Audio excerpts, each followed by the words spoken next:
পুরোপুরি রাষ্ট্রপতি শাসনে চলে যাবে। লজ্জা করে আজকে ভারতবর্ষের একটা রাজ্য দেখাও, বিহার ঝাড়খণ্ড দেখাও, যারা 100 দিনের কাজের জন্য লড়াই করছে, একটা কারখানা করতে পারে না। এরা মুখ খুললে তৃণমূল দলটি নেতাদের 24 ঘন্টার মধ্যে দলটা উঠে যাবে। কারণ রাজ্যের শিক্ষামন্ত্রী এবং রাজ্যের সর্বোচ্চ নেত্রী, প্রশাসনিক প্রধান, সংবিধান যাকে মুখ্যমন্ত্রী নাম দিয়েছে, রাজ্যের 1 নম্বরের চালিকা শক্তি যিনি, তাকে জেলে ইমিডিয়েট ঢোকানো হবে না কেন?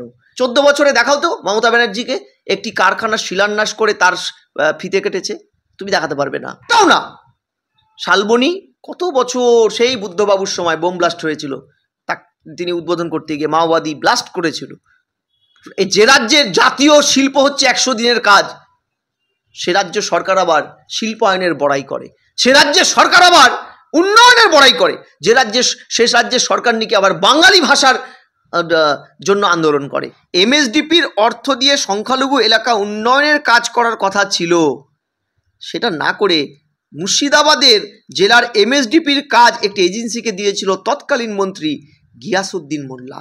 আমার কথা নয়, রেকর্ড বলছে। শুধু তাই নয়, তারপরে শালবনীর কি হলো শুনেছিলাম, সৌরভ গাঙ্গুলি ওখানে কী সব টিএমটি ফিএমটি কিছু বানাবে। তোমার বাড়িতে সৌরভ গাঙ্গুলির ব্র্যান্ডেড টিন এসছে কিনা আমি জানি না, আমার বাড়িতে আসেন, বাজারেও খুঁজে পাই না।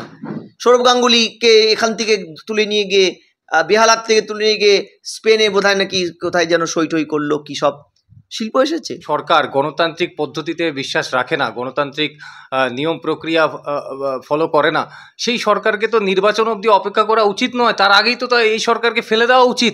আজকে মুখ্যমন্ত্রী মমতা বন্দ্যোপাধ্যায় নির্বাচন কমিশনের যে ভোটার তালিকা সংশোধন, বিএলও রয়েছে তাদের প্রশিক্ষণ হয়েছে, আজকে প্রশাসনিক সভা থেকে রীতিমতো হুমকি সুরে মমতা বন্দ্যোপাধ্যায় বলছেন বিএলওদের যে আপনারা রাজ্য সরকারের কর্মচারী, নির্বাচন কমিশন শুধু ভোটের সময় থাকবে, তার আগে এবং পরে কিন্তু রাজ্য সরকার থাকবে, রীতিমতো হুমকি সুরে। পশ্চিমবঙ্গ ভারতবর্ষের কোনো অঙ্গরাজ্য? আমার তো মনে হয় না। আমার তো মনে হয় রিপাবলিক অফ বেঙ্গল আলাদা, এরা আলাদা। এই ভূখণ্ডটা আলটিমেটলি এটা একটা বাংলাদেশের অংশ আমার মনে হয়। এখানে চলে হচ্ছে ইউনুসের মন্ত্রিসভা বা সোহরাবুদ্দির মন্ত্রিসভা, মুসলিম লীগের মন্ত্রিসভা।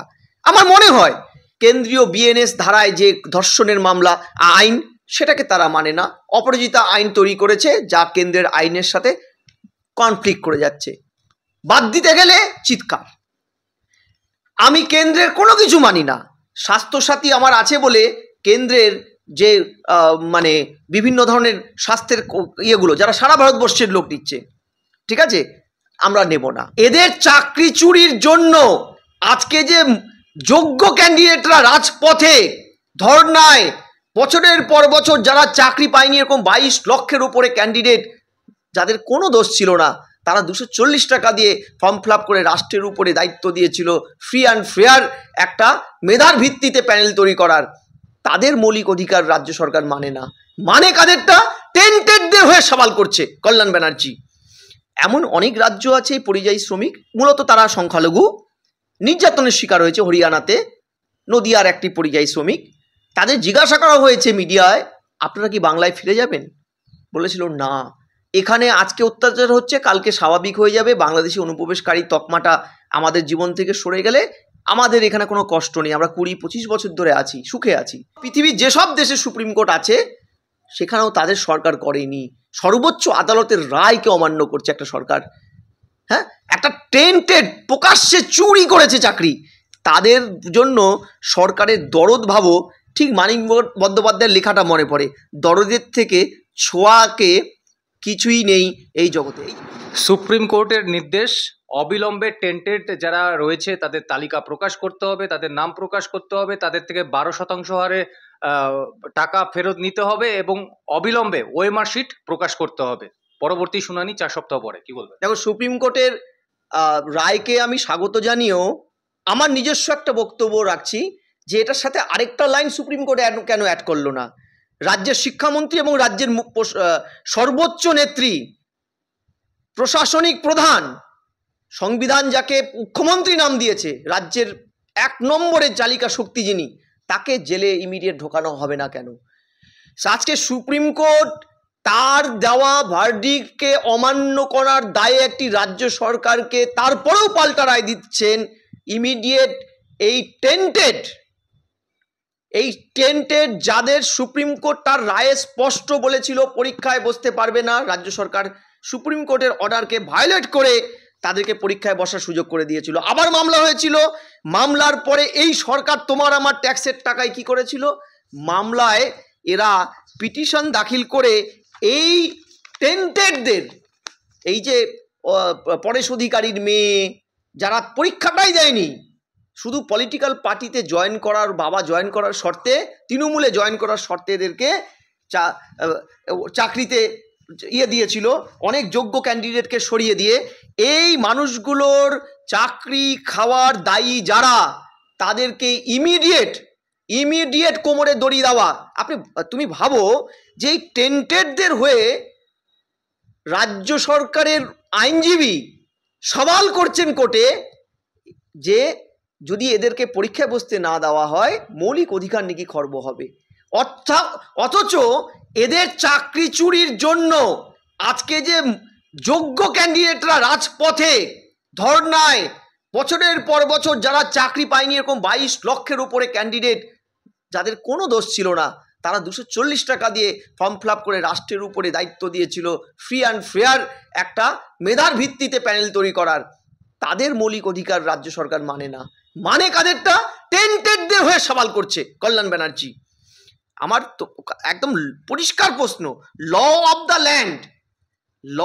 দ্য ল্যান্ড একটা পরিষ্কার জিনিস এখানে বোঝার আছে যে সরকার ভেবেছে হাকিম পাল্টালে হুকুম পাল্টাবে। হাকিম পাল্টালে তো হুকুম পাল্টায় না, কারণ ল অফ দ্য ল্যান্ডে হাকিম কিন্তু হুকুমটা দিয়েছে আইন মেনে। অর্থাৎ যেই হাকিম আসুক, এই সরকার যে বারবার যাচ্ছে না, দেখবে এই যে 12% রেট অফ ইন্টারেস্টে টাকা রিটার্ন করার দ্বিতীয়বার আলটিমেশন দিল মাননীয় সুপ্রিম কোর্ট, এটাও ওই সরকার মানবে না, ঠিক ড্রপ করে দিয়ে আবার একটা মামলা ঝোলাবে। এই যে ধারাবাহিকভাবে সুপ্রিম কোর্টের রায়কে অবহেলা করা, ভারতবর্ষের স্বাধীনতার পরে কোনো সরকারের এমন কোনো নজির নেই যে এমন ঘটনা হয়েছে। কোনো সরকার সুপ্রিম কোর্টের অর্ডার এইভাবে অমান্য করেছে তার একটা নজির তুমি স্বাধীনতার পরবর্তী ভারতবর্ষে কিংবা পৃথিবীর যেসব দেশে সুপ্রিম কোর্ট আছে সেখানেও তাদের সরকার করেনি। সর্বোচ্চ আদালতের রায়কে অমান্য করছে একটা সরকার। হ্যাঁ, একটা টেন্টেড প্রকাশ্যে চুরি করেছে চাকরি, তাদের জন্য সরকারের দরদ ভাবো। ঠিক মানিক বন্দ্যোপাধ্যায়ের লেখাটা মনে পড়ে, দরদের থেকে ছোঁয়াকে কিছুই নেই এই জগতে। এই যে দরদের থেকে ছোঁয়াচের যে ইয়েটা, এই দরদটা টেন্টেডদের প্রতি যে দরদটা তৃণমূলের, কেন জানো? কারণ এই টেন্টেডরা তো পয়সা দিয়েছে তৃণমূলের সর্বস্তরের নেতাদের, ওটার ভাগ হয়েছে। অর্থাৎ এরা মুখ খুললে তৃণমূল দলটির নেতাদের 24 ঘন্টার মধ্যে দলটা উঠে যাবে, কারণ গ্রামগঞ্জে মারা শুরু হবে।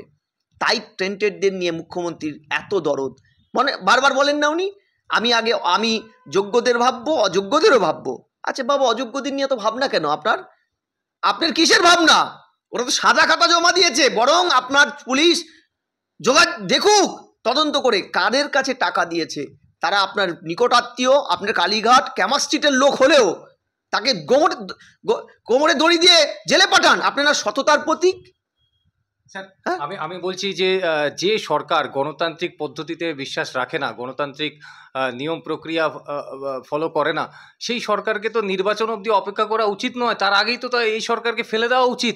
আজকে মুখ্যমন্ত্রী মমতা বন্দ্যোপাধ্যায় এই নির্বাচন কমিশনের যে ভোটার তালিকা সংশোধন, গতকাল আপনি জানেন রবিবার দিন যে যারা বিএলও রয়েছে তাদের প্রশিক্ষণ হয়েছে।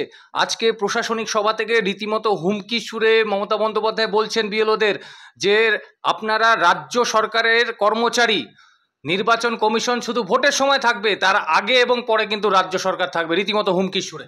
আচ্ছা, এবার আমি পরিষ্কার বলছি, দেখো এই একটা সরকার নির্বাচিত গণতন্ত্রকে স্বৈরতন্ত্রে পরিণত করেছে।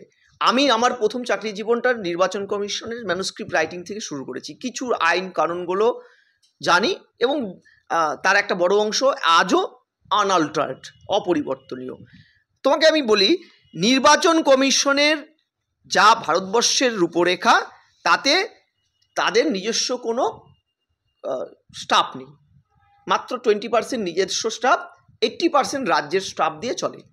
অর্থাৎ বিশেষ আইন 28A 1950 সালের পিপল রিপ্রেজেন্টেটিভ অ্যাক্টে তারা বিশেষ আইন প্রয়োগ করে রাজ্যের কর্মচারীদের তোলে, যেখানে নিয়মটা হচ্ছে বুথ লেভেল ইলেকশন অফিসার হিসাবে থাকেন প্রাইমারি টিচার, আশা কর্মী, এসএসকে, এমএসকে, এরা রাজ্যের, কিন্তু স্পেশাল আইনে কেন্দ্র প্রয়োগ করে কেন্দ্রীয় নির্বাচন কমিশন।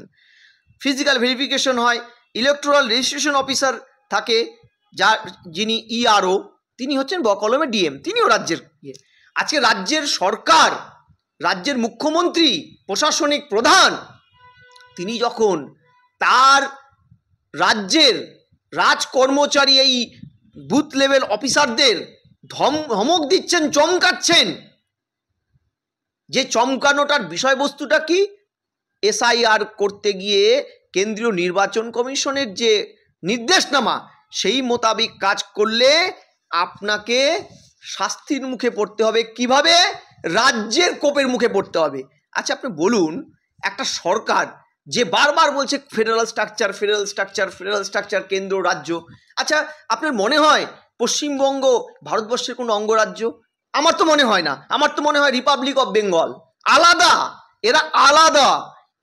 এই ভূখণ্ডটা আলটিমেটলি এটা একটা বাংলাদেশের অংশ আমার মনে হয়।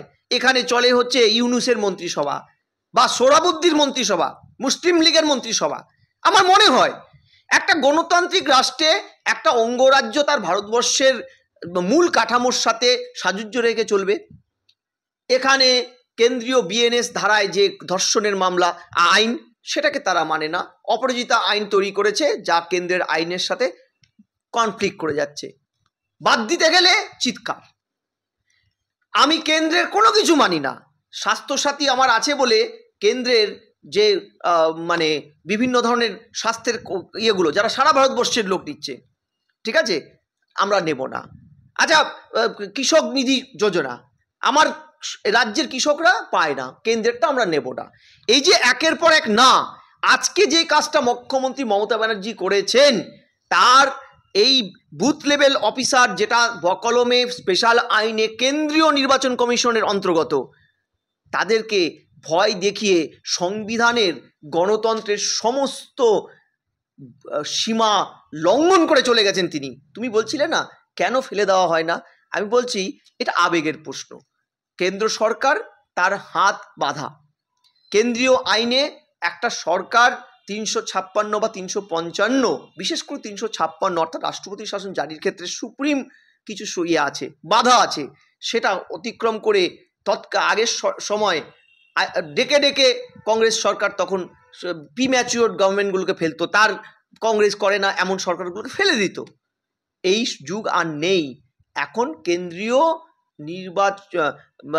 সুপ্রিম কোর্টের নির্দেশে কেন্দ্র সরকার চলতে বাধ্য, তা না হলে সুপ্রিম ইয়ে হবে। দ্বিতীয়, ধরো এত স্বৈরাচারিতা, এত গণতন্ত্রহীনতা, এত জঙ্গিবাদ, এত অনুপ্রবেশকারী, এত আইন শৃঙ্খলার অবনতির পরে কেন্দ্র যদি 356 বা 355, যেটা ভিন্ন একদম, 355 356 দুটো আলাদা অনুষঙ্গ। 355 সরকারকে এক্সিস্টিং রেখে ল অ্যান্ড অর্ডারটা পুরোপুরি সেন্ট্রাল তুলে নিতে পারে, আর 356 পুরোপুরি রাষ্ট্রপতি শাসনে চলে যাবে। আমি পরিষ্কার তোমাকে বলছি যে ইন অ্যানি রেসপেক্ট এখানে কিন্তু ভারত সরকারের এই এক্সিস্টিং আইনে সুপ্রিম কোর্টের বাধা যেমন আছে, আবার যেটা আরেকটা বড় বাধা, এই এত কিছু করলে রাজ্য সরকারকে শহীদ করে দেওয়া হবে।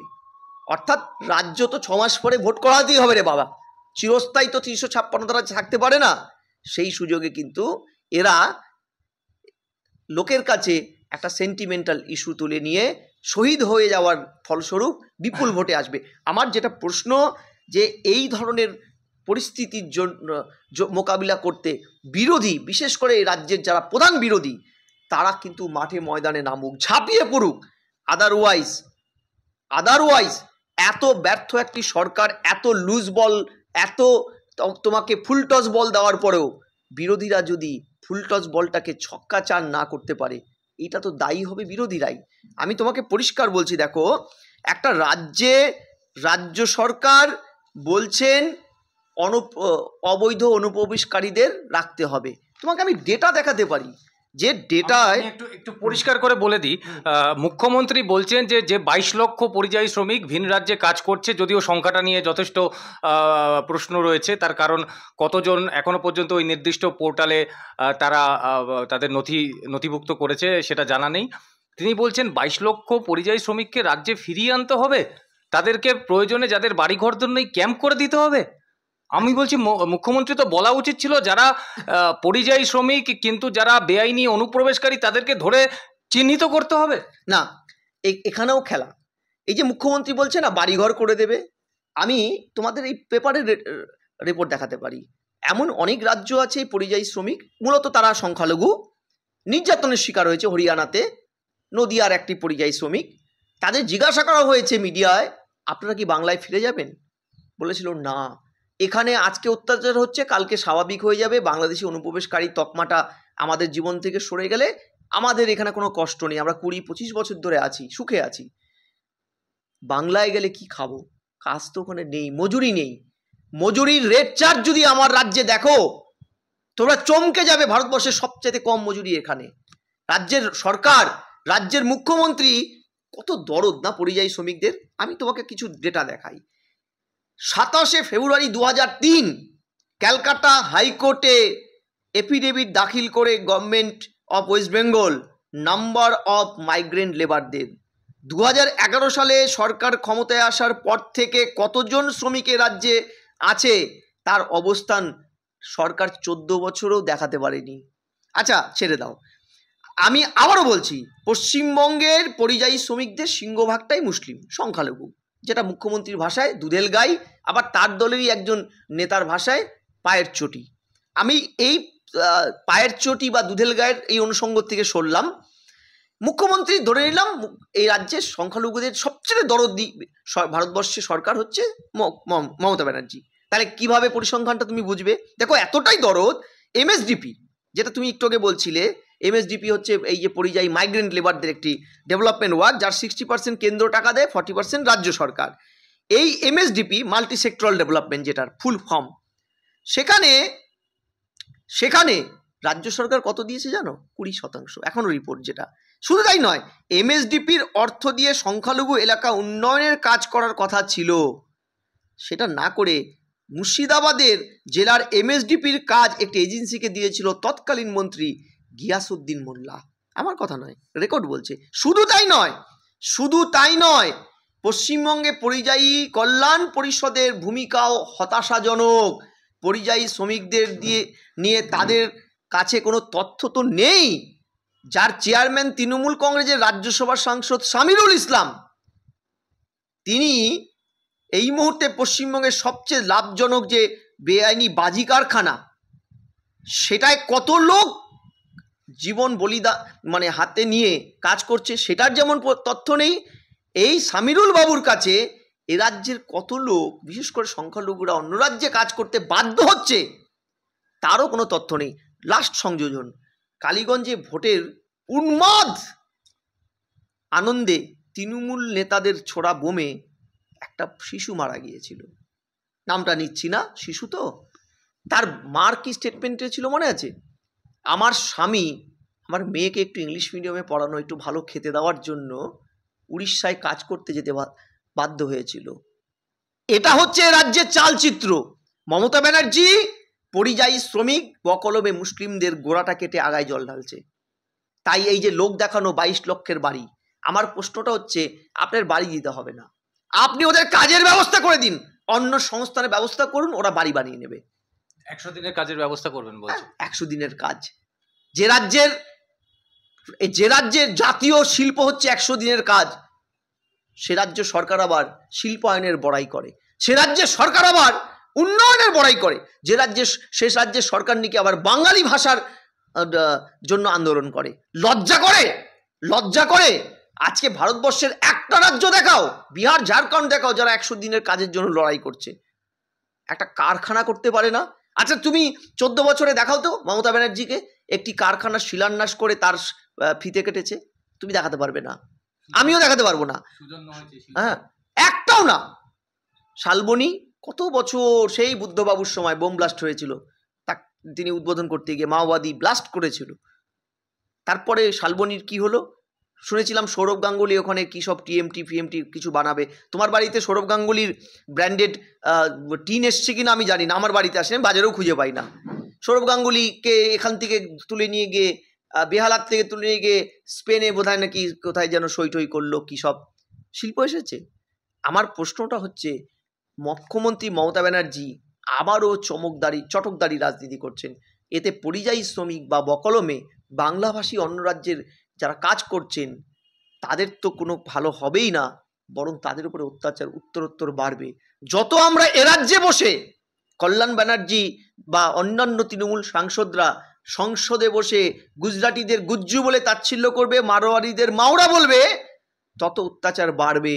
মাথায় রাখতে হবে, এতদিন কিন্তু ভিন্ন রাজ্যে বাঙালিদের উপর অত্যাচার হতো না, হাল আমলে হচ্ছে। কারণ বাংলা এখন হাফ, বেআইনি কাগজ, বেআইনি ডুপ্লিকেট সমস্ত এই সরকারি নথি, যেগুলোর মধ্যে Aadhaar card, voter card, ration card সব আছে, সব জব কার্ড ভারত সরকারের সব এই রাজ্যে পাওয়া যায়। তুমি তুমি তুমি টাকা তৃণমূল নেতাকে টাকা দাও না, সব পাবে। আরে তোমার মনে নেই যে দেবাশিস দাসের কথা? কে ছিল সভাপতি টিএমসিপির সুন্দরবন সাংগঠনিক জেলায়, যার সাথে একাধিকবার কোটা আন্দোলনের মুখ নিউটন দাসের ছবি পাওয়া গেছিল, মনে আছে? নিউটন দাস নাকি এদেশের ভোটার, আবার ও দেশেরও ভোটার। এই যে কালীগঞ্জ ভোটের পরে আমরা জানি সেখানে ৬,০০০ লোকের নাম কাটা যায় ভোটের আগে। সেই ৬,০০০-এর মধ্যে ৩,৫০০ জনই ছিল মৃত ভোটার। তুমি শুনতে পাও না যে প্রতিবার দ্বিজেন মুখোপাধ্যায়, সন্ধ্যা মুখোপাধ্যায়রা ভোট দিয়ে যান?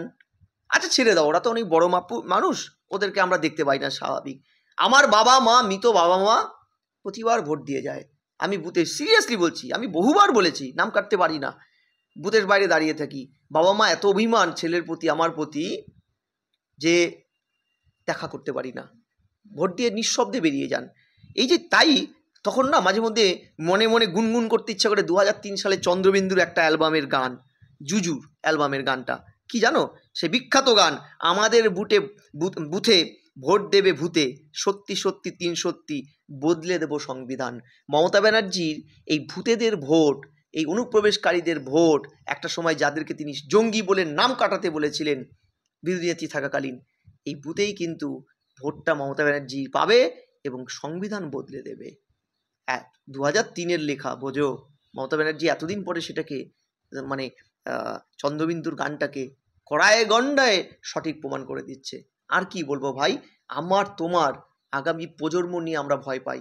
আমরা কি আদৌ সুন্দর পশ্চিমবঙ্গ রেখে যাচ্ছি, নাকি 46-এর পশ্চিমবঙ্গ রাখছি, যেটা আরেকটা টুকরোর হওয়ার অপেক্ষায় অন্তত প্রহর গুনছে হয়তো।